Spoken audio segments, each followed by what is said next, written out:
Indian പ്രധാനമന്ത്രി വന്നു പോയി. ശരിക്കും പറഞ്ഞാൽ കേരളത്തിൽ 2026 തെരഞ്ഞെടുപ്പിൻ്റെ ആദ്യഘട്ടം സജീവമായി എന്ന് തന്നെയാണ് അർത്ഥം. 2026 തെരഞ്ഞെടുപ്പിനെ താങ്കൾ എങ്ങനെയാണ് കാണുന്നത്? BJP വന്നതുമായി ബന്ധപ്പെട്ടിട്ടാണല്ലോ അല്ലേ? അതെ, അല്ല, പ്രധാനമന്ത്രി വന്നു പോയി. അതെ. ഇവിടുത്തെ ചില പ്രഖ്യാപനങ്ങൾ, അത് നമ്മൾ ട്രെയിനിനെ ഫ്ലാഗ് ഓഫ് ചെയ്തു, അതുപോലെ CSIR ചില പ്രോജക്റ്റുകൾ ഉദ്ഘാടനം ചെയ്തു. അല്ല, അദ്ദേഹം വലിയ പ്രഖ്യാപനങ്ങൾ നടത്തിയില്ല, അതിനല്ല വന്നത്. പക്ഷേ അദ്ദേഹത്തിൻ്റെ വരവോടുകൂടി ഏണ്ടൊരു അനൗപചാരികമായ രീതിയിൽ തെരഞ്ഞെടുപ്പിൻ്റെ പ്രക്രിയയിലേക്ക് രാഷ്ട്രീയ പാർട്ടികൾ കടന്നിരിക്കുന്നു. ആ അടിസ്ഥാനത്തിലാണ് എനിക്ക് എൻ്റെ മനസ്സിലേക്ക് വന്ന 2-3 കാര്യങ്ങൾ ഞാൻ പറയാം. ഒന്ന്, എനിക്ക് തോന്നുന്നത് 2024 ലോക്സഭാ തെരഞ്ഞെടുപ്പിന് മുന്നോടിയായി ഇന്ത്യൻ പ്രധാനമന്ത്രി ആണെന്നാണ് എൻ്റെ ഓർമ്മ, തൃശ്ശൂർ വന്നിരുന്നു. തൃശ്ശൂർ ഇതുപോലെ ജനനിബിഡമായിട്ടുള്ളൊരു യോഗത്തിൽ മുഖ്യമന്ത്രിയുടെ ഓഫീസ് പോലും സ്വർണ്ണ കള്ളക്കടത്തിന് എൻ്റെ വേദിയാവുകയാണ് എന്ന് അദ്ദേഹം പറഞ്ഞു. അതിനുശേഷം പഞ്ചായത്ത് തെരഞ്ഞെടുപ്പിന് മുമ്പ് ഇതേ പുത്തരിക്കണ്ടത്ത് ഏതാണ്ട് ഇതേ സമയത്ത് തന്നെ അമിത്ഷാ വന്നിട്ട് പറഞ്ഞത് 10,000 അംഗങ്ങൾ ഉണ്ടാവണം, 25% വോട്ടും അടിക്കണം. ഇപ്പം നമ്മൾ കാണേണ്ടത്, ഇപ്പം മോദി വന്ന രാഷ്ട്രീയ പശ്ചാത്തലം എന്താണ് എന്നുള്ളത് നമ്മൾ നോക്കണം. ഒരു കേരളത്തിലെ ഏറ്റവും പ്രധാനപ്പെട്ട ഒരു ഹിന്ദു ക്ഷേത്രത്തിൽ, അത് കഴിഞ്ഞ ദിവസം ഒരു കൊല്ലം വിജിലൻസ് കോടതിയിലെ ഒരു വിധിന്യായത്തിൽ പറഞ്ഞത് തിരുവിതാംകൂർ ദേവസ്വം ബോർഡിന് കീഴിലുള്ള മഹാക്ഷേത്രം എന്നാണ് ശബരിമലയെക്കുറിച്ച് പറഞ്ഞത്. ആ ശബരിമലയിൽ അതിഭീകരമായിട്ടുള്ളൊരു കൊള്ള, നമ്മൾ ഒരുപാട് ചർച്ച ചെയ്യുന്നുണ്ട്, അതിനെ കുറിച്ചിട്ട് നമ്മൾ ഉള്ളവരുണ്ട്. അപ്പോൾ ഇന്നലെ യൂട്യൂബ് കണ്ടപ്പോഴത്തേക്ക് ഒരാൾ പറഞ്ഞത്, എനിക്ക് തോന്നിയത്, വടയാർ സുനിൽ എന്ന് പറഞ്ഞ ആളാണ്. അയാൾ പറഞ്ഞത്, ഇത് കുറച്ച് സ്വർണം അങ്ങോട്ട് പോയി, കുറച്ച് സ്വർണം ഇങ്ങോട്ട് വന്നു, കുറച്ച് പിടിച്ചു, അതല്ല, ഒരു വിശ്വാസത്തിൻ്റെ പേരിൽ നടന്ന ഒരു അതിഭീകരമായിട്ടുള്ള കൊള്ള ശബരിമലയിൽ നടന്നിരിക്കുന്നു. അതിൻ്റെ പശ്ചാത്തലത്തിൽ ആ കൊള്ളയിൽ ഇവിടെ ഭരിക്കുന്നവർ മാസങ്ങളായി ജയിലിൽ കിടക്കുകയാണ്. അവരുടെ ജാമ്യാപേക്ഷ കീഴ്ക്കോടതി മുതൽ സുപ്രീം കോടതി വരെ തള്ളുകയാണ്. പെൻ വാസുവിൻ്റെ ജാമ്യാപേക്ഷ ദൈവങ്ങളെപ്പോലും വെറുതെ വിടില്ലല്ലേ എന്നാണ് ചോദിച്ചത്. മനസ്സിലായോ? പത്മകുമാർ 2 മാസക്കാലത്തിലധികമായിട്ട് ജയിലിൽ കിടക്കും. ജയിലിൽ കിടക്കുമ്പോഴും ജില്ലാ കമ്മിറ്റി അംഗമായി അദ്ദേഹം തുടരുന്നു. ആ ഒരു പശ്ചാത്തലത്തിൽ കേരളത്തിലെ ഏറ്റവും പ്രധാനപ്പെട്ട ഒരു ഹിന്ദു ദേവാലയത്തിൽ നടന്നൊരു വലിയ കൊള്ള, ഒരു പ്ലണ്ടർ, ഒരു ഹീസ്റ്റ് നടന്ന പശ്ചാത്തലത്തിൽ ആ നടന്നതിന് മുഴുവൻ ഉത്തരവാദികൾ ഇവിടുത്തെ ഭരണ നേതൃത്വമാണ് എന്നത് പച്ച പരമാർത്ഥമായി മുമ്പിൽ നിൽക്കുന്ന ഒരു പശ്ചാത്തലത്തിൽ BJPയുടെ പ്രത്യശാസ്ത്രപരമായും താത്വികമായും ഏറ്റവും വലിയ ശത്രുവായിട്ടുള്ള CPM ഭരിക്കുന്ന ഒരു സംസ്ഥാനത്ത് വന്ന് ഒരു തിരഞ്ഞെടുപ്പിൻ്റെ കേളികൊട്ട് കേൾക്കുന്ന സമയത്ത് ഒരു ഇന്ത്യൻ പ്രധാനമന്ത്രി തിരുവനന്തപുരത്ത് തലസ്ഥാനത്ത് വന്നിട്ട് ഒരു വാക്ക് പോലും ആ ഗവൺമെൻറ്റിനെ കുറ്റപ്പെടുത്തുന്ന രീതിയിൽ പറയാതെ പോകുന്നു എന്ന് പറയുമ്പോൾ നമ്മുടെ സാധാരണ ജനങ്ങളുടെ കാര്യം ഗോപവാർ ഒന്ന് ആലോചിച്ച് നോക്ക്. ഒന്നാമത്തെ കാര്യം. രണ്ടാമത്തെ കാര്യം, സ്പെസിഫിക് ആയിട്ട് ഞാനൊരു കാര്യം പറയാം. അതായത് കഴിഞ്ഞ ഒരു 1.5 വർഷം ആയിട്ട് ആണെന്ന് എൻ്റെ ഓർമ്മ, ഡൽഹി ഹൈക്കോടതിയിൽ ഒരു കേസ് നടക്കുന്നുണ്ട്. ആ കേസെന്ന് പറഞ്ഞാൽ, ഓമറിന് ഓർമ്മയുണ്ടാകും, 2023 ഇൻകം ടാക്സ് ഇൻറ്ററിം സെറ്റിൽമെൻറ്റ് ബോർഡിൻ്റെ ഒരു ഉത്തരവ്.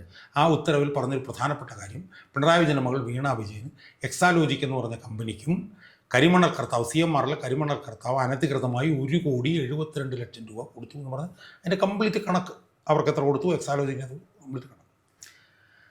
അത് ഇവോൾവ് ചെയ്ത് എന്താണ്, സീരിയസ് ഫ്രോഡ് ഇൻവെസ്റ്റിഗേഷൻ ഓഫീസിൻ്റെ ഒരു അന്വേഷണത്തിലേക്ക് പോയി. PC ജോർജിൻ്റെ മകൻ ഫ്രോൺ ജോർജ് കൊടുത്ത കേസ്. ആ കേസ് SFIO അന്വേഷിച്ച് തുടങ്ങിയപ്പോൾ മുതൽ ആ കേസിൻ്റെ അന്വേഷണം റദ്ദാക്കാൻ പിണറായി വിജയൻ്റെ മകൾ നേരിട്ടിറങ്ങി. കേരള ഹൈക്കോടതി പോയി, കേരള ഹൈക്കോടതി അത് തള്ളി. കർണാടക ഹൈക്കോടതിയിലെ സിംഗിൾ ബെഞ്ചിൽ പോയി, അത് തള്ളി. ഇതെല്ലാം കഴിഞ്ഞപ്പോഴത്തേക്ക് എന്ത് ചെയ്തു, 1.5 വർഷം മുമ്പ് ഡൽഹി ഹൈക്കോടതിയിൽ പ്രതിയായിട്ടുള്ള കരിമണൽ കർത്താവ്, ആലോചിച്ച് നോക്കണം, ഈ കേസിൽ പ്രതിയാണ് അയാൾ കൊണ്ടുവന്നൊരു കേസ് കൊടുക്കാൻ കാര്യം എന്താ, SFIO അന്വേഷിച്ച് എറണാകുളത്തെ എക്കണോമിക് ഒഫൻസ് കോടതി ജുഡീഷ്യൽ മജിസ്ട്രേറ്റ് കോടതിയിൽ അവർ റിപ്പോർട്ട് കൊടുത്തു. ആ റിപ്പോർട്ട് കൊടുത്തനുസരിച്ച് പിണറായി വിജയൻ്റെ മകൾക്ക് സമൻസ് അയക്കാൻ ആ കോടതി തീരുമാനിച്ചു. ആ തീരുമാനിച്ച ഘട്ടത്തിലാണ് ഏതാണ്ട് അതിനോട് ചേർന്ന് ആണ് CMRL കൊണ്ടുവന്ന് ഡൽഹി ഹൈക്കോടതിയിൽ ഈ SFIO അന്വേഷണം റദ്ദാക്കണം എന്നും പറഞ്ഞിട്ട് ഒരു കേസ് കൊടുത്തു. നമ്മൾ ആലോചിക്കേണ്ടത്, ആ കേസിൻ്റെ അന്തിമവാദം 9/1 ഡൽഹി ഹൈക്കോടതിയിൽ തുടങ്ങേണ്ടതായിരുന്നു. അന്ന് എന്താ സംഭവിച്ചതെന്നറിയോ? നമ്മൾ ആരെയും കുറ്റപ്പെടുത്തിയിട്ട് കാര്യമില്ല, കാരണം അന്ന് ഒരുപാട് കേസുകൾ അവിടെ കേൾക്കാനുണ്ടായിരുന്നു. എല്ലാ കേസും കേട്ട് കഴിഞ്ഞ് വന്നപ്പം പ്രത്യേകിച്ച് കാരണമൊന്നും കൊണ്ടല്ല, പിണറായി വിജയൻ്റെ കേസ് ഇങ്ങനെ കേൾക്കാനുള്ള സമയം കിട്ടിയില്ല. കാരണം ഒരുപാട് കേസുകളുണ്ടല്ലോ, സമയം കിട്ടാത്തതുകൊണ്ട് എന്ത് ചെയ്തു, അത് മാർച്ചിലേക്ക് മാറ്റി വെച്ചു. പക്ഷേ പ്രധാനപ്പെട്ട പ്രസക്തമായിട്ടുള്ള വിഷയം എന്താ, 25ാമത്തെ തവണയാണ് പിണറായി വിജയൻ്റെ മകൾക്ക് സമൻസ് അയക്കണോ വേണ്ടയോ എന്നുള്ള സംബന്ധിച്ചുള്ള കേസ് മാറ്റിവെക്കുന്നത്. അവിടെ പ്രതിയായിട്ടുള്ള CMRL കൊടുത്ത ഈ കേസ് അന്നൊരു തീർപ്പായി SFIക്ക് അന്വേഷിക്കണം എന്ന് തീരുമാനിച്ചിരുന്നുവെങ്കിൽ തൊട്ട് പിറ്റേ ദിവസം പിണറായി വിജയൻ്റെ മകൾക്ക് സമൻസ് പോകുമായിരുന്നു. അത് 25ാമത്തെ തവണ ഈ BJP സർക്കാർ അവരുടെ ആളുകൾ ഹാജരാവാത്തതിനെ തുടർന്ന് മാറ്റിവെച്ചു എന്ന് പറയുമ്പോൾ നമ്മൾ എന്താണ് പറയുന്നത്, നമ്മൾ ആരെയാണ് കുറ്റപ്പെടുത്തുക? കാരണം BJPയുടെ പ്രത്യയശാസ്ത്രപരമായിട്ടുള്ള ഏറ്റവും വലിയ ശത്രുവല്ലേ, BJPയുടെ ഏറ്റവും വലിയ ശത്രു പ്രത്യയശാസ്ത്രമല്ലേ കമ്മ്യൂണിസം എന്ന് പറയുന്നത്. അത് കഴിഞ്ഞിട്ടല്ലേ UDFകാരനൊക്കെ വരുന്നുള്ളൂ. അവർക്ക് വേണേൽ കോൺഗ്രസിനെ വേണേൽ അക്കോമഡേറ്റ് ചെയ്യാം, പക്ഷേ കമ്മ്യൂണിസ്റ്റുകാരനെ എങ്ങനെ അക്കോമഡേറ്റ് ചെയ്യാൻ കഴിയും? ആ കമ്മ്യൂണിസ്റ്റുകാരനെതിരെ ഇത്രയേറെ ഇംഗ്ലീഷ് പറഞ്ഞാൽ സ്കിൻറ്റിലേറ്റിംഗ് ആയിട്ടുള്ള തെളിവ് കിട്ടിയിട്ടും 25 തവണ BJP സർക്കാരിൻ്റെ ആൾ ഹാജരാവാത്തതുകൊണ്ട് മാറ്റി വെക്കുന്നു എന്ന് പറയുമ്പോൾ നമ്മൾ പിന്നെ എവിടെ നമ്മൾ പോകുന്നു? അപ്പോൾ ഇതിൻ്റെ അർത്ഥം BJPയും CPMുമായി ശക്തമായൊരു അന്തർധാര നിലവിൽ ഉണ്ട് എന്നാണല്ലോ അർത്ഥമാക്കുന്നത്. ഞാൻ പറഞ്ഞ അന്തർധാരയെന്നൊന്നും ഇനി നമ്മൾ പറയണ്ട. അത് പരസ്യമാണ്. എനിക്കത് മനസ്സിലാവാത്തൊരു കാര്യം എന്താണെന്നറിയോ, ഇവർ ഇപ്പോൾ 3ാമത്തെ ടേം അധികാരത്തിലിരിക്കും. ഞാൻ ചെറിയൊരു ഉദാഹരണം പറഞ്ഞുതരാം. എൻ്റെ ഒരു ഫ്രണ്ട്, അയാളുടെ മകള് ഗുജറാത്ത് ലോ സ്കൂളിൽ മറ്റാ പഠിക്കും. അവൾ പഠിച്ച് അവിടെ നിന്ന് പാസ്സായി ഇറങ്ങിക്കഴിഞ്ഞപ്പം അവൾക്ക് 2 സ്ഥലത്തു നിന്ന് കോള് വന്നു. ഒരു വർഷം എന്തോ 25 ലക്ഷം രൂപ റെമ്യൂണറേഷൻ ആയിട്ട്. അത് നമ്മുടെ ഈ BJPയുടെ എന്തോ തിങ്ക് ടാങ്ക് ആയിട്ടുള്ള എന്തോ ഒബ്സർവർ ഫൗണ്ടേഷൻ എന്നാണ് പറഞ്ഞാൽ അവൾ അവിടെ നിന്ന് പാസ്സായി ഇറങ്ങിയപ്പോൾ തന്നെ അവളെ BJPയുടെ ഈ തിങ്ക് ടാങ്ക് ഇത്ര ശമ്പളം കൊടുത്ത് വിളിക്കുകയാണ്. അവൾ പോയില്ല. അപ്പം ഞാൻ പറഞ്ഞ അത്രയേറെ ബൗദ്ധികമായി എങ്ങനെ പ്രവർത്തിക്കണം എന്ന് മുൻകൂട്ടി അറിയാവുന്ന ഒരു സംവിധാനമാണ് ഈ BJP എന്ന് പറയുന്നത്. ആ BJPക്കാരന് എലിമെൻ്ററി ആയിട്ടുള്ള കാര്യം എന്തുകൊണ്ട് മനസ്സിലാവുന്നില്ല എന്നാണ് എനിക്ക് ചോദിക്കാനുള്ളത്. കാരണം ഞാനൊക്കെ വർഷങ്ങൾക്ക് മുമ്പ് തന്നെ പറയുന്നതാണ്, BJP വളരുന്നത് സംബന്ധിച്ച് BJPയുടെ എനിക്ക് അടിസ്ഥാന അഭിപ്രായം. പക്ഷേ BJPക്ക് കേരളത്തിൽ വളരണമെങ്കിൽ CPMൻ്റെ ഹിന്ദു വോട്ട് ബാങ്കിൽ വിള്ളലുണ്ടായാൽ മാത്രമേ BJP കേരളത്തിൽ വളരൂ എന്നുള്ളത് ഞാനൊക്കെ ഒരു 2-3 വർഷക്കാലമായിട്ട് പറയുന്നത്. അത് കോൺഗ്രസ് മുക്തം ഒന്നും പറഞ്ഞിട്ട് യാതൊരു കാര്യമില്ല. അത് കേരളത്തിൽ നടപ്പിലാവില്ല. കാരണം 29% മുസ്ലിങ്ങളും 15% ക്രിസ്ത്യാനികളുള്ള കേരളത്തിൽ അവർ ഈ സംവിധാനത്തിൽ വോട്ട് ചെയ്യില്ല. ക്രിസ്ത്യാനികൾ 2-3-5% അത് ഇപ്പോൾ തിരിച്ചു വന്നു. അപ്പോൾ അതുകൊണ്ട് കേരളത്തിൽ ഇവർക്ക് എന്തെങ്കിലും കാരണവശാൽ വളരണമെങ്കിൽ CPMൻ്റെ വോട്ട് ബാങ്ക് സ്പ്ലിറ്റ് ചെയ്യണമെന്ന് ഞാനൊക്കെ എൻ്റെ അടുത്ത് വന്ന് കണ്ട BJPയുടെ പരമോന്നത നേതാക്കന്മാരോട് എല്ലാം ഞാൻ പറഞ്ഞിട്ട് അവർക്കൊന്നും ഒരു മറുപടി ഇല്ലാത്തതാണ്. ഞാൻ പറഞ്ഞു വരുന്നത്, ഞാൻ ചോദിച്ചിട്ടെ, ഞാൻ ഒറ്റ കാര്യം പറഞ്ഞു വരുന്നത്, ഈ പഞ്ചായത്ത് തിരഞ്ഞെടുപ്പിൻ്റെ റിസൾട്ട് CPM പഠിക്കണം. അല്ല, CPM അല്ല, BJPക്കാരന് ഇനിയെങ്കിലും അത് പഠിച്ചിട്ടില്ല എന്നാണ് ഈ കേസ് ഇപ്പോഴും മാറ്റി വെച്ചതെന്ന് മനസ്സിലാവുന്ന ഞാൻ പറഞ്ഞു. നമ്മൾ ഈ പഞ്ചായത്ത് തിരഞ്ഞെടുപ്പിൻ്റെ റിസൾട്ട് ഒന്ന് പരിശോധിച്ച് നോക്കി. തിരുവനന്തപുരത്ത് 23 സീറ്റ് അവർക്ക് പോയി. അല്ല, 52-ൽ നിന്ന് 29-ലേക്ക് 23 സീറ്റ് കുറഞ്ഞു. ആ 23 സീറ്റിൽ 13 സീറ്റും CPMൻ്റെ പിടിച്ചെടുത്തത് BJP ആണ്. അത് തിരുവനന്തപുരത്തെ കഥ. ഇനി നിങ്ങൾ കൊല്ലത്തേക്ക് വന്നേ. കൊല്ലത്ത് കോർപ്പറേഷൻ രൂപീകരിച്ച കാലം മുതൽ CPM ആണ് ഭരിച്ചുകൊണ്ടിരിക്കുന്നത്. അവിടെ BJPയുടെ സീറ്റ് 6-ൽ നിന്ന് 12-ലേക്ക് കൂടി. ആ 6 സീറ്റും LDFൻ്റെതാണ് BJP പിടിച്ചത്. ഇനി നിങ്ങൾ കണ്ണൂർ നോക്കിയേ. കണ്ണൂർ 19 സീറ്റ് ഉണ്ടായിരുന്ന CPMൻ്റെ 15 സീറ്റായിട്ട് കുറഞ്ഞു. ആ 4 സീറ്റും പിടിച്ചത് BJP ആണ്. അപ്പം നിങ്ങൾ കേരളത്തിൽ ഉടനീളം തെക്ക് മുതൽ വടക്ക് വരെ പഞ്ചായത്ത് തിരഞ്ഞെടുപ്പിൻ്റെ റിസൾട്ട് നോക്കിയാൽ CPMൻ്റെ വോട്ടുകളാണ് BJP പിടിച്ചുകൊണ്ടിരിക്കുന്നത് എന്നുള്ളത് പച്ച പരമാർത്ഥം പോലെ തെളിഞ്ഞിരിക്കുകയല്ലേ. സ്വാഭാവികമായും CPM-നെ ദുർബലപ്പെടുത്തിയാലേ BJPക്ക് ഇവിടെ വളരാൻ പറ്റൂ എന്നുള്ളതല്ലേ അത് കാണിക്കുന്നത്. അല്ല ആയിക്കോട്ടെ, എൻ്റെ ചോദ്യം അതല്ലല്ലോ. ഞാൻ ചോദിക്കുന്ന 2026 CPM ദുർബലമാകുകയും അങ്ങനെയാണെങ്കിൽ ഷാജാൻ പറഞ്ഞ അടിസ്ഥാനത്തിൽ തന്നെ ഞാൻ ചോദിക്കുകയാണ്, BJP ശക്തമാകുകയും ചെയ്യണമല്ലോ. അല്ല, ഞാൻ പറഞ്ഞ പോയിന്റ്, ഞാൻ അത് സംബന്ധിച്ചൊരു അഭിപ്രായം ഞാൻ പറയാം, അതിലേക്ക് ഞാൻ പോവാം. ഇതാണ് ഇപ്പോൾ കേരളത്തിൽ നടന്നുകൊണ്ടിരിക്കുന്നത്. ഇനി പഞ്ചായത്ത് തെരഞ്ഞെടുപ്പിലെ സോഷ്യൽ എഞ്ചിനീയറിംഗ് എന്താ കാണിക്കുന്നത്? എൻ്റെ ഒരു റീഡിങ് നമ്മൾ മുസ്ലിമിൻ്റെ ഒരു വോട്ട് പോലും ഇനി CPM-ന് കിട്ടില്ല. ക്രിസ്ത്യാനികളുടെ പോയ വോട്ട് മുഴുവൻ തിരിച്ചു വന്നു. 1600 ചില്ലുവാനം പേരെ മറ്റേ BJP 25 പേരെ ജയിച്ചു, മുഴുവൻ തിരിച്ചു വന്നു. ഹിന്ദു വോട്ട് ബാങ്കിൽ BJP-യിലേക്ക് പോയിരുന്ന ഒരു 50% വോട്ട് ബാങ്ക് UDF-ലേക്ക് തിരിച്ചു വന്നു. ബാക്കി 50% BJP-യിലേക്കും പോകുന്നു. അപ്പോൾ ഫലത്തിൽ CPM-നെ 26-ൽ കാത്തിരിക്കുന്നത് ഒരുപക്ഷെ CPM കേരളത്തിൽ ഉണ്ടായിട്ടുള്ളതിനേക്കാൾ അങ്ങേയറ്റത്തെ അധപതനമായിരിക്കും. കാരണം CPM-ന് കിട്ടാൻ പിന്നെ വോട്ട് ബാങ്കില്ലെന്ന് മാത്രമല്ല CPM-ൻ്റെ അടിത്തറ തന്നെ മാന്തിക്കൊണ്ടിരിക്കുകയാണ്. അപ്പോൾ യഥാർത്ഥത്തിൽ ഇപ്പം ഗോമാർ ചോദിച്ച ചോദ്യത്തിന് മറുപടി എന്താണെന്നറിയോ? BJP ശക്തിപ്പെടില്ല. കാരണം എന്താണെന്നറിയോ? CPM-ൽ നിന്ന് ചോരുന്ന ഹിന്ദു വോട്ടുകളിൽ പകുതിയിൽ കൂടുതൽ UDF-ലേക്ക് പോകും, ബാക്കി പകുതിയെ BJPക്ക് കിട്ടുള്ളൂ. ആയിക്കോട്ടെ, അല്ല ഇനി അത് കിട്ടണമെങ്കിൽ തന്നെ, ഇനി നിങ്ങൾ പറഞ്ഞ BJP ശക്തിപ്പെടണമെങ്കിൽ CPM-ൽ ഉള്ള ഹിന്ദു വോട്ട് ബാങ്ക് വിള്ളൽ ഉണ്ടാക്കുന്നതിന് വേണ്ടിയിട്ടുള്ള പൊളിറ്റിക്കലായിട്ടുള്ള തീരുമാനങ്ങൾ BJP എടുക്കണം. അതിപ്പോഴും എടുക്കുന്നില്ല. നിങ്ങളൊന്ന് ആലോചിച്ച് നോക്കൂ, ഗോകുമാറൊന്ന് ആലോചിച്ച് നോക്കൂ. ഇപ്പം മോഡി ഇവിടെ വന്നിട്ട് ഒരു 10 വർത്തമാനം ആ ശബരിമല കൊള്ളയുമായി ബന്ധപ്പെട്ട് പറഞ്ഞിരുന്നുവെങ്കിൽ അതുണ്ടാക്കി വരുന്ന ഇമ്പാക്റ്റ് എന്താ? നിങ്ങൾ ശബരിമലയിലാണ് തുടരുന്നത്, കളി പഠിപ്പിച്ച് കളയും എന്നും പറഞ്ഞ് ഇവിടെ നിന്നൊരു റോറിങ് പ്രസംഗങ്ങൾ നടത്തിയിരുന്നെങ്കിൽ അതിൻ്റെ റിവർബറേഷൻസ് ചേർന്നല്ല. അല്ല, ഞാൻ ചോദിച്ചിട്ട് അങ്ങനെയാണെങ്കിലേ 2019 ശബരിമല സ്ത്രീ പ്രവേശനവുമായിട്ട് ബന്ധപ്പെട്ട് വലിയൊരു സമരമുണ്ടായില്ലേ? ആ സമരത്തിൻ്റെ യഥാർത്ഥ ഗുണഭോക്താക്കൾ UDF ആയിരുന്നു, BJP അല്ല. അപ്പോൾ ശബരിമല വിഷയം എടുത്തതുകൊണ്ട് BJPക്ക് കാര്യമായ പ്രയോജനം കിട്ടിയില്ല എന്നുള്ളതാണ് 2019 തെരഞ്ഞെടുപ്പിൽ കണ്ടത്.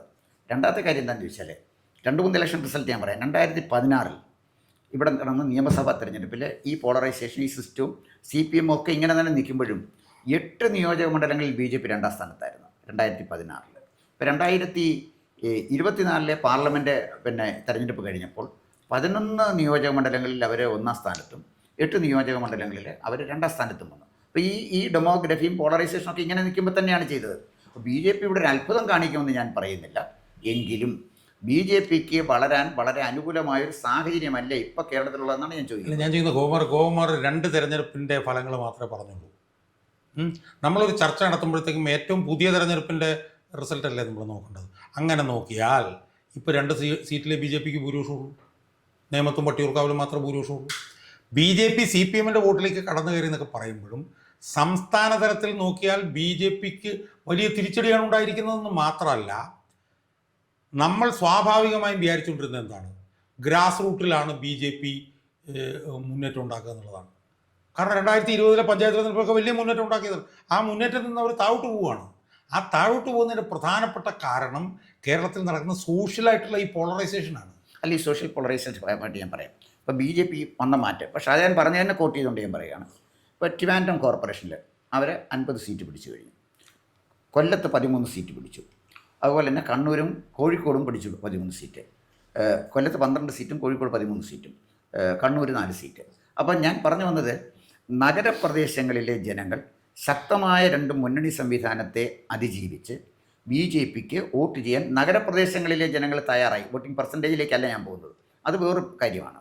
അപ്പോൾ നഗരപ്രദേശങ്ങളിലേക്ക് കേരളത്തിലെ ജനങ്ങളുടെ ഒരു പരിച്ഛേദം എടുത്ത് പരിശോധിച്ചാൽ നഗരത്തിൽ അതാണ് സ്ഥിതിവിശേഷമെങ്കിൽ, ഗ്രാമപ്രദേശത്തിലേക്ക് പോയാൽ അവരിപ്പോൾ 30 ഗ്രാമപഞ്ചായത്തുകൾ ഭരിക്കുന്ന തരത്തിൽ അവർ വളർന്നു വന്നിട്ടുണ്ട്.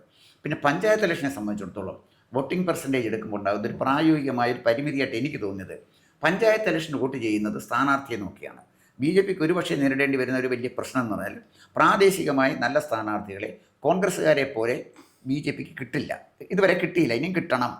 അപ്പം കേരളത്തിലെ നഗരപ്രദേശങ്ങളിലും ഗ്രാമങ്ങളിലും ശക്തമായൊരു കടന്നുകയറ്റം UDF LDF സംവിധാനത്തിനെ അതിജീവിച്ചുകൊണ്ട് ചെറിയ തോതിലെങ്കിലും BJP കടന്നു വന്നു. വോട്ടിംഗ് പെർസെൻറ്റേജ് വിട്ടാൽ BJP വളർച്ചയുടെ ഒരു ട്രെൻഡാണ് കാണിക്കുന്നത്.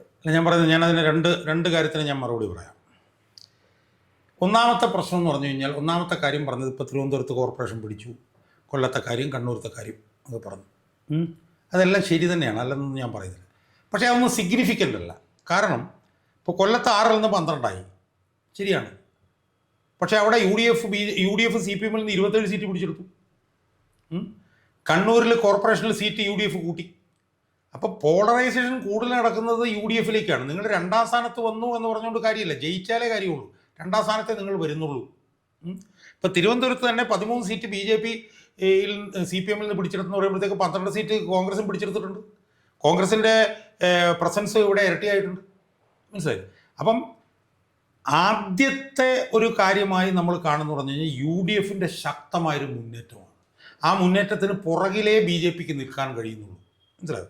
ഇപ്പം പിന്നെ തൃശ്ശൂർ കൊല്ലം കോർപ്പറേഷനിൽ 6-ൽ നിന്ന് 12 ശരിയാണ്. പക്ഷെ 6-ൽ നിന്ന് 12 എന്ന് പറയുമ്പോഴും 6-ൽ നിന്ന് 12 ഉള്ളൂ. അവിടെ 21 സീറ്റാണ് UDF BJPയുടെ പിടിച്ചെടുത്തത്. അല്ല, അക്കാര്യം ഞാൻ യോജിക്കും. ഞാൻ പറഞ്ഞത് ഒരു സെക്കൻഡ്.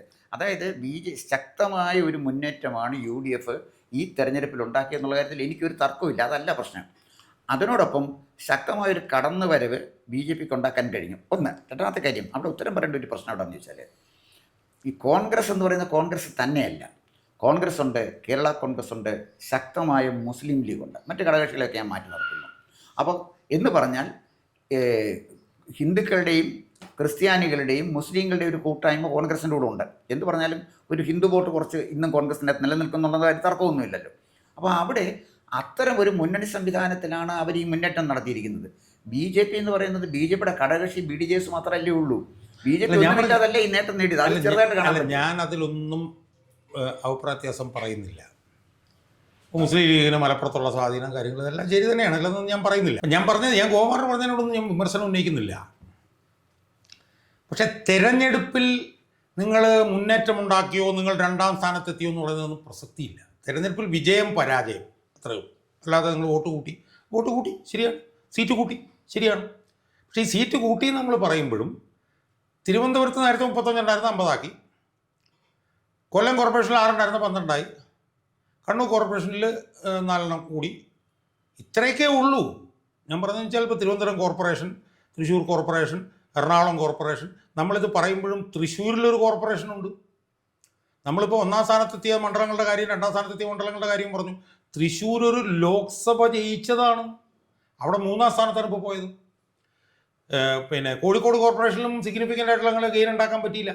അപ്പം നിങ്ങൾ മുന്നോട്ടാണോ എന്ന് ചോദിച്ചാൽ, നിങ്ങൾ മുന്നോട്ടാകുന്നതിൻ്റെ അൾട്ടിമേറ്റ് റിസൾട്ട് എന്താണ്? അൾട്ടിമേറ്റ് റിസൾട്ട് എന്ന് നമുക്ക് ഭരണം കിട്ടുക എന്നുള്ളതാണ്. ഇപ്പോൾ തിരുവനന്തപുരത്ത് നിങ്ങൾക്ക് ഭരണം കിട്ടി.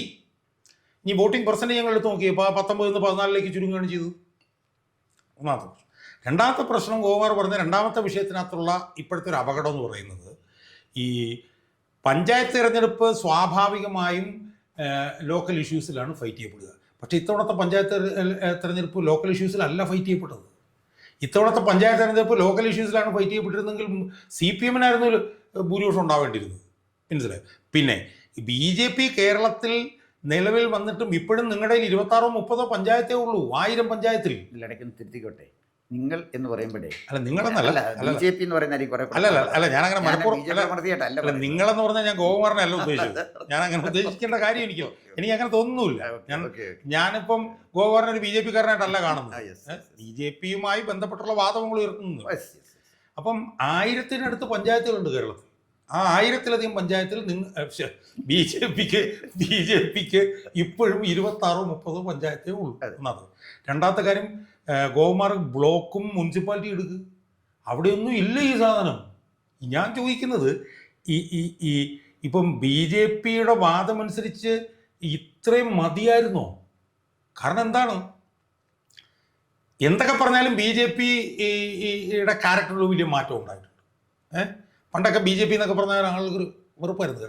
ഇപ്പോൾ അതൊന്നുമല്ല, ഒരു പൊതു അംഗീകാരം ഉണ്ടായിട്ടുണ്ട്. ഇപ്പോൾ എൻ്റെ വീടിനടുത്തൊക്കെ തന്നെ CIT-കാർ പുല്ല് പോലെ BJP-യിലേക്ക് പോകുന്നുണ്ട്. എത്രയോ BJP-കാർ അവിടെയൊക്കെ പോകുന്നു അല്ലേ. ഇപ്പം BJP-യിലേക്ക് ചെന്ന് ചേരലൊന്നും പഴയ. അപ്പം ഒന്നത്. 2, അവർ 3 ടേമായി കേന്ദ്രത്തിൽ അധികാരത്തിലിരിക്കുകയാണ്. അതിൻ്റെ ഭാഗമായി എത്രായിരം കോടി രൂപയുടെ വികസന പ്രവർത്തനങ്ങൾ, മനസ്സിലായില്ലേ? എന്ന് മാത്രമല്ല, നമ്മൾ എന്തൊക്കെ പറഞ്ഞു കഴിഞ്ഞാലും ഈ തദ്ദേശ ഭരണ തിരഞ്ഞെടുപ്പിൽ ഏറ്റവും കൂടുതൽ പൈസ മുടക്കിയ സംവിധാനം സ്വാഭാവികമായും അങ്ങനൊരു സംവിധാനത്തിന് വോട്ട് 19 നിന്ന് 14 കുറയുകയാണോ ഗോകുമാർ ചെയ്യേണ്ടത്? ഒന്നാമത്തെ കാര്യം. രണ്ടാമത്തെ കാര്യം എന്ന് പറയുന്നത്, നിങ്ങളിങ്ങനെ സോറി പിന്നെ ക്ഷമിക്കാം, BJP ഇങ്ങനെ പറഞ്ഞുകൊണ്ടിരിക്കുന്നു എന്നുള്ളതല്ലാതെ, ഇപ്പോൾ BJPക്കാരുടെ വാദഗതി അനുസരിച്ചായിരുന്നെങ്കിൽ അവർക്ക് ഇത്രയും സ്ഥലത്ത് കിട്ടിയാൽ മതിയായിരുന്നു. അല്ല, തീർച്ചയായിട്ടും അവർക്ക് അത് ഇത്രയും സീറ്റ് കിട്ടിയാൽ പോരാ. അതിനോട് ഞാൻ എഗ്രി ചെയ്യാണ്. പക്ഷേ എൻ്റെ പ്രശ്നം എവിടെയാണെന്ന് ചോദിച്ചു കഴിഞ്ഞാൽ, നമ്മൾ ഈ BJPയുടെ ഒരു ഗ്രാഫ് നമ്മളൊന്ന് പരിശോധിച്ച് നോക്കിയാൽ അത് നമ്മൾ അടിസ്ഥാനപരമായിട്ടൊന്ന് പരിശോധിക്കേണ്ട വിഷയമാണത്. അതായത് 2009 പാർലമെൻറ്റ് തിരഞ്ഞെടുപ്പ് നടക്കുമ്പോൾ എൻ്റെ ഒരു ഓർമ്മ അവർക്ക് 9% വോട്ടം കണ്ടാണ് കിട്ടിയിട്ടുണ്ട്. 2014 പാർലമെൻറ്റ് ഇലക്ഷൻ വന്നപ്പോഴേ ഏതാണ്ട് 14% അവർ വോട്ട് വരികയാണ്. അപ്പോൾ ഒരു വോട്ടിൽ ഷിഫ്റ്റ് വന്ന് ആലോചിച്ച് നോക്കണം. 9 നിന്ന് 14 വരുന്നത്. അന്ന് വന്ന ഒറ്റ മാറ്റമേ ഉള്ളൂ. അതായത് നരേന്ദ്രമോദി പ്രധാനമന്ത്രി സ്ഥാനാർത്ഥിയായിട്ട് വന്നു. അല്ല, വേറെ അടിസ്ഥാനപരമായി BJPയുടെ സ്വഭാവത്തിലൊന്നും മാറ്റം വന്നില്ല. അപ്പോൾ നരേന്ദ്രമോദി വന്നപ്പോഴുണ്ടായ മാറ്റം എന്ന് പറയുന്നത് 4-5% വന്നു. അത് കഴിഞ്ഞ് 2016 നിയമസഭാ തെരഞ്ഞെടുപ്പ് വന്നപ്പോൾ 16% വോട്ടായി. അതുപോലെ തന്നെ അവരെ 8 സ്ഥലത്ത് 2ാം സ്ഥാനത്ത് വരികയും ചെയ്തു. പിന്നീട് അവർക്ക് ആ വിജയത്തിൻ്റെ ടെൻഡൻസി നിലനിർത്താൻ കഴിഞ്ഞെന്ന് വെച്ചാൽ നിലനിർത്താൻ കഴിഞ്ഞില്ല. അതിൻ്റെ 2-3 കാര്യമുണ്ട്. എൻ്റെ ഒരു അഭിപ്രായം ഞാൻ പറയുന്നത്, BJP കേരളത്തിൽ നേരിടുന്ന ഒരു വെല്ലുവിളി ഒരു ഭാഗത്ത് കോൺഗ്രസ്സാണ്. നമ്മൾ കോൺഗ്രസിൻ്റെ എത്ര കുറ്റം പറഞ്ഞാലും കോൺഗ്രസ് ഒരു ജനകീയ പാർട്ടിയാണ്, ഒരു ജനാധിപത്യം ഉണ്ടായിരുന്നത്. ഞാൻ കോൺഗ്രസ്സുകാരനല്ല, കോൺഗ്രസിനോട് എനിക്ക് യോജിപ്പുള്ളതുമല്ല. പക്ഷേ ഇപ്പോൾ ഒരു ഉദാഹരണത്തിന് രാഹുൽ മാങ്കൂട്ടത്തിൻ്റെ സീറ്റ് അവരപ്പം തന്നെ നടപടി എടുത്തില്ലേ? CPM BJP ചെയ്യുന്നതിനെക്കാട്ടിൽ വേഗത്തിൽ അവർ ചെയ്തില്ലേ? ഒരാളെ അതിക്കുള്ള എന്തെങ്കിലും അയാളെ പിടിച്ച് തൂക്കിക്കൊല്ലാൻ അവർക്ക് ഒക്കത്തില്ലല്ലോ. അയാൾ തെറ്റുകാരനാണ്, അവർ കണ്ട് പുറത്താക്കി. അത്തരം പെട്ടെന്ന് ക്വിക്ക് ആക്ഷൻ കോൺഗ്രസിൻ്റെ ഭാഗത്തു നിന്ന് വരും. പിന്നെ കോൺഗ്രസ്സിന് ഇഷ്ടം പോലെ സ്ഥാനാർത്ഥികളുണ്ട്. ഒരിക്കലും സ്ഥാനാർത്ഥിക്ക് ഒരു കാലത്തും കോൺഗ്രസിൻ്റെ ദാരിദ്ര്യം ഉണ്ടായിട്ടില്ല. CPMന് ദാരിദ്ര്യം ഉണ്ടായിട്ടുണ്ട്. ക്രിസ്റ്റി ഫെർണാണ്ടസിനെ നിർത്തി, സെബാസ്റ്റ്യൻ പോളിനെ നിർത്തി, ഇങ്ങനെ KV തോമസിനെ നിർത്തി. ഇവിടെ തന്നെ പിന്നെ CPIയുടെ സ്ഥാനാർത്ഥിയായിട്ട് ബെന്നറ്റ് എബ്രഹാം വന്നു, മുകേഷ് വന്നു. അപ്പോൾ CPMന് സ്ഥാനാർത്ഥി ദാരിദ്ര്യമുണ്ട്. അത് അവരുടെ സ്വയം കൃതാനർത്ഥം കൊണ്ടുണ്ടായതാണ്. കോൺഗ്രസിന് ഒരിക്കലും ദാരിദ്ര്യം ഉണ്ടായിട്ടില്ലെന്ന് മാത്രമല്ല, സ്ഥാനാർത്ഥികളാൽ സമ്പന്നമാണ് കോൺഗ്രസ്. അപ്പോൾ കോൺഗ്രസ് ഒരു ജനകീയ പാർട്ടിയാണ്. കോൺഗ്രസ് മറ്റൊരു തരത്തിൽ പറഞ്ഞാൽ കോൺഗ്രസ് ഒരു ആൾക്കൂട്ടമാണ്. വോട്ടാക്കി മാറ്റാൻ, ആൾക്കൂട്ടത്തിൻ്റെ വോട്ട് നേടാൻ കഴിയുന്ന നേതാക്കന്മാർക്ക് കോൺഗ്രസ്സുണ്ട്. ഉദാഹരണത്തിന് രമേശ് ചെന്നിത്തലയായാലും ശരി, പിന്നെ KC വേണുഗോപാലായാലും VD സതീശൻ, അവർക്കൊക്കെ അവരുടേതായ ഒരു സ്പേസ് കേരളത്തിൻ്റെ പൊതുസമൂഹത്തിൽ ഉണ്ടാക്കാൻ അവർ കഴിഞ്ഞു. അതാണ് കോൺഗ്രസ്. ആ ഒരു റിയാലിറ്റി നമ്മൾ അംഗീകരിക്കാൻ പോയിട്ട് കാര്യമില്ല. അതൊരു ജനക്കൂട്ടമാണ്. ആ ജനക്കൂട്ടത്തെ ആകർഷിക്കണമെങ്കിൽ ഇതുപോലുള്ള നേതാക്കന്മാർ BJPയിൽ ഉണ്ടാകണം, എങ്കിലേ ജനക്കൂട്ടം ഇങ്ങോട്ട് വരുള്ളൂ. അതാണ് BJP നേരിടുന്ന ഒരു വെല്ലുവിളി. രണ്ടാമത്തെ ഒരു കാര്യം കൂടെ പറഞ്ഞ് ഞാൻ അവസാനിപ്പിക്കാം. രണ്ടാമത്തെ കാര്യം എന്താണെന്ന് ചോദിച്ചാൽ, CPM എന്ന് പറഞ്ഞാൽ ശക്തമായൊരു കേഡർ സിസ്റ്റമാണ്. അവർ പൊളിറ്റിക്കലി എഡ്യൂക്കേറ്റഡ് ആണ് ഇതിൻ്റെ കേഡർ. അപ്പോൾ താങ്കളോട് കമ്മ്യൂണിസ്റ്റ് പാർട്ടിയെക്കുറിച്ച് പറയേണ്ട, ആ കേഡർ സിസ്റ്റത്തിനകത്ത് പൊളിറ്റിക്കലി എഡ്യൂക്കേറ്റഡ് ആയിട്ടുള്ളൊരു കേഡറാണ്. ഒരു ബ്രാഞ്ച് കമ്മിറ്റി മെമ്പറോട് ചോദിച്ചാലും അവന് രാഷ്ട്രീയം പറയാനറിയാം. ഒരു കോർണർ മീറ്റിംഗ് വെക്കാൻ പറഞ്ഞ ഒരു മൈക്ക് കൊടുത്താൽ 1.5 മണിക്കൂർ പ്രസംഗിക്കും. ഒരു ബ്രാഞ്ച് കമ്മിറ്റി മെമ്പർ അല്ലെങ്കിൽ ബ്രാഞ്ച് കമ്മിറ്റി സെക്രട്ടറി പ്രസംഗിക്കും. അത്രമാത്രം ട്രെയിൻഡാണ് അവരുടെ കേഡർ. BJPക്ക് നിർഭാഗ്യവശാൽ അവരുടെ ഒരു കേഡറിനെ ട്രെയിൻ ചെയ്യാൻ BJPക്ക് കഴിഞ്ഞിട്ടേ ഇല്ല. BJPയുടെ ഒരു സംസ്ഥാന പ്രസിഡന്റിനും കഴിഞ്ഞിട്ടില്ല. കാരണം അവർക്ക് കേരളത്തിലെ പൊളിറ്റിക്സിനെ കുറിച്ച് കേരളത്തിലെ എല്ലാ BJP പ്രസിഡന്റുമാരും നമ്മുടെ KG മാരാരൊഴിച്ച് മറ്റൊരു പ്രസിഡന്റിനും കേരളത്തിലെ രാഷ്ട്രീയം മനസ്സിലാക്കി സംസാരിക്കാൻ കഴിയുന്ന ഒരു പ്രസിഡന്റിനെ BJPക്ക് കിട്ടിയിട്ടേ ഇല്ല. അപ്പോൾ ഇതാണ് BJP നേരിടുന്ന ഒരു പ്രശ്നം. ഇതിനിടയിൽ ചെറിയ ഒരു മാറ്റം BJPക്ക് ഉണ്ടാക്കാൻ കഴിഞ്ഞതുകൊണ്ടാണ് ഞാൻ മുമ്പ് സൂചിപ്പിച്ച. ഞാൻ പറഞ്ഞ ഇപ്പോൾ ഗോപകുമാർ പറഞ്ഞ വിശകലനങ്ങളൊന്നും ഞാൻ തള്ളിക്കളയുന്നില്ല. പക്ഷേ സത്യത്തിൽ BJP ഇവിടെ ഇങ്ങനെ ഒരു നെഗ്ലിജിബിൾ സാധനമായി മാറിയതിൻ്റെ കാരണങ്ങൾ യഥാർത്ഥത്തിൽ ഇതൊക്കെ ഉണ്ടായിരിക്കാമെങ്കിൽ പോലും സിഗ്നിഫിക്കൻ്റ് ആയിട്ടുള്ള കാരണങ്ങൾ ഇതൊന്നും അല്ല എന്നുള്ളതാണ് എൻ്റെ അഭിപ്രായം. കാരണം ഇപ്പം ഞാൻ പറയട്ടെ, ഇപ്പോൾ ഹൈപ്പോത്തറ്റിക്കലായിട്ട് ഞാൻ പറയട്ടെ, 10 വർഷമായിട്ട് ഇവിടെ പിണറായി വിജയൻ അധികാരത്തിലുണ്ട്. കേരളത്തിൻ്റെ ചരിത്രത്തിൽ ഇത്രയും പൂത്ത് നാറി പുഴുവരിക്കുന്ന ഒരു സംവിധാനം ഇവിടെ ഉണ്ടായിട്ടില്ല. ഉറപ്പാണല്ലോ, ഇത്രയും വൃത്തികെട്ടൊരു ഗവൺമെൻറ് ഇവിടെ ഉണ്ടായിട്ടില്ല. അതിപ്പോൾ UDFൻ്റെ കാലത്ത് പോലും ഇത്രയും വൃത്തികെട്ട ഗവൺമെൻറ് ഉണ്ടായിട്ടില്ല. സ്വാഭാവികമായും ആ ഗവൺമെൻറ്റിനെതിരെ ജനകീയ പ്രക്ഷോഭങ്ങൾക്ക് BJP എന്ന് പറഞ്ഞ പാർട്ടി നേതൃത്വം കൊടുത്തിരുന്നെങ്കിൽ അതിൻ്റെ ഇതുപോലത്തെ ഗതികേടുണ്ടാവില്ലായിരുന്നു. കഴിഞ്ഞ 10 വർഷമായി ഏതെങ്കിലും ഒരു ജനകീയ വിഷയത്തിൽ ഒരു 10,000 പേരെ സെക്രട്ടറി മുമ്പിലാണ് എത്താൻ ഈ സംവിധാനത്തിന് കഴിഞ്ഞിട്ടില്ല. ഒന്നാമത്തെ കാര്യം. രണ്ടാമത്തെ കാര്യം, ഇവർ ഔട്ട് ആൻഡ് ഔട്ട് ഈ കമ്മ്യൂണൽ വിഷയങ്ങളിൽ ഇവർ അഭിപ്രായം പറയുള്ളൂ. കമ്മ്യൂണൽ വിഷയങ്ങളിൽ ഇവർ അഭിപ്രായം പറഞ്ഞിട്ട് വേണ്ടെന്ന് ഞാൻ പറയുന്നില്ല. പക്ഷെ കമ്മിയുടെ വിഷയങ്ങളിൽ മാത്രമേ അഭിപ്രായം പറയുള്ളൂ. രണ്ടാമത്തെ കാര്യം. മൂന്നാമത്തെ കാര്യം എന്താണ്, യോജിച്ചാലും യോജിച്ചില്ലെങ്കിലും കേരളത്തിലെ ജനങ്ങൾ ഇപ്പം വിമോചിക്കപ്പെടണമെന്ന് ആഗ്രഹിക്കുന്നത് പിണറായി വിജയനിൽ നിന്നാണ്, വേറെ ആരിൽ നിന്നുമല്ല. Out and out Pinarayi Vijayan, അയാളെ ഇനി വേണ്ട ഞങ്ങൾക്ക്. ഇതാണ് കേരളത്തിലെ ജനങ്ങളുടെ അടിസ്ഥാനപരമായിട്ടുള്ള വികാരം. ഈ 3 കാര്യങ്ങൾ തീർന്നില്ല. എന്നാൽ ആ കേരളം എങ്ങനെയെങ്കിലും ദേഹത്ത് നമ്മുടെ ഈ കാട്ടിലൊക്കെ പോകുമ്പോഴത്തേക്ക് അട്ട പിടിക്കില്ല, നമ്മുടെ ദേഹത്ത് അട്ടയൊക്കെ നമ്മൾ വലിച്ചെറിയൽ എന്ന് പറഞ്ഞ പോലെ ഈ പിണറായി വിജയൻ എന്ന് പറഞ്ഞ അട്ട വലിച്ചെറിയാൻ ജനങ്ങൾ ആഗ്രഹിക്കുമ്പോൾ നമ്മുടെ ദേഹത്തു നിന്ന് ചോര കുടിക്കാനായിട്ട് നമ്മുടെ ശരീരത്തിലോട് ഈ അട്ടയെ ചേർത്തിരുത്തവന്മാരാണ് ഈ BJP-ക്കാർ. മനസ്സിലായില്ലേ ഞാൻ ചോദിക്കുന്നത്? അല്ല, അവിടാണ് എൻ്റെ സംശയം. ഞാൻ ഇപ്പം 3 കാര്യം പറഞ്ഞുകൊണ്ട് എനിക്ക് യോജിപ്പാണ്. എനിക്ക് അതിനകത്ത് വിയോജിപ്പില്ല. നമ്പർ 1, BJP എടുക്കുന്നത് മതപരമായ വിഷയങ്ങളാണ്. കേരളത്തിലെ മാത്രം അല്ല, അത് മാത്രം 100% യോജിക്കുക. കാരണം കേരളത്തിലെ വിവേകാനന്ദൻ പണ്ട് പറഞ്ഞിട്ടുണ്ട്, ഈ അമേരിക്കക്കാരനോട് പിന്നെ മതം പറയണമെങ്കിൽ രാഷ്ട്രീയത്തിൻ്റെ ഭാഷയിൽ പറയണം, പിന്നെ അതുപോലെ തന്നെ രാഷ്ട്രീയം പറയണമെങ്കിൽ മതത്തിൻ്റെ ഭാഷയിലും പറയണം. രാഷ്ട്രീയം പറയണമെങ്കിൽ അമേരിക്കക്കാരനോട് രാഷ്ട്രീയത്തെക്കുറിച്ച് പറയണം, മതത്തെക്കുറിച്ച് പറയണമെങ്കിൽ അത് രാഷ്ട്രീയത്തിൻ്റെ ഭാഷയിൽ തന്നെ ആയിരിക്കണം. ഇന്ത്യക്കാരനോടാണെങ്കിൽ നേരെ തിരിച്ചാൽ രാഷ്ട്രീയം പറയണമെങ്കിൽ രാഷ്ട്രീയത്തിൻ്റെ ഭാഷ പറ്റത്തില്ല, മതത്തിൻ്റെ ഭാഷയായിരിക്കണം. കാരണം നമ്മുടെ ഇവിടെ ഒരു സ്പിരിച്വൽ ഒരു കൾച്ചർ ഉള്ളതുകൊണ്ടാണ് വിവേകാനന്ദൻ പറഞ്ഞത്. ഇവിടെ പ്രശ്നം എന്താണെന്ന് ചോദിച്ചാൽ, ഷാജാൻ പറഞ്ഞുകൊണ്ട് 100% യോജിപ്പാണ്. കേരളത്തിലെ പൊതുസമൂഹത്തിലെ പൊതുവിഷയങ്ങൾ എടുക്കാതെ മതപരമായ കാര്യങ്ങൾ മാത്രം BJP എടുത്തു പോകുന്നതിനകത്തുള്ള ഒരു പ്രശ്നമുണ്ട്. ഇതിനെക്കുറിച്ച് ഞാൻ പണ്ട് എഴുതിയിട്ടുണ്ട്. ഭക്തജനങ്ങളുടെ ശ്രദ്ധയ്ക്ക് പണ്ട് ഞാൻ എൻ്റെ ഫേസ്ബുക്കിൽ എഴുതിയ ഈ പ്രശ്നം തന്നെ എഴുതിയാണ്. ഒരു 8-10 വർഷങ്ങൾക്ക് മുമ്പ് തന്നെ ഞാൻ എഴുതിയാണ്. ഇതാണ് BJP-യുടെ അവർക്ക് അപജയമാണ് എന്ന് പറഞ്ഞത്. അതിനോട് എനിക്ക് 100% യോജിപ്പാണ്.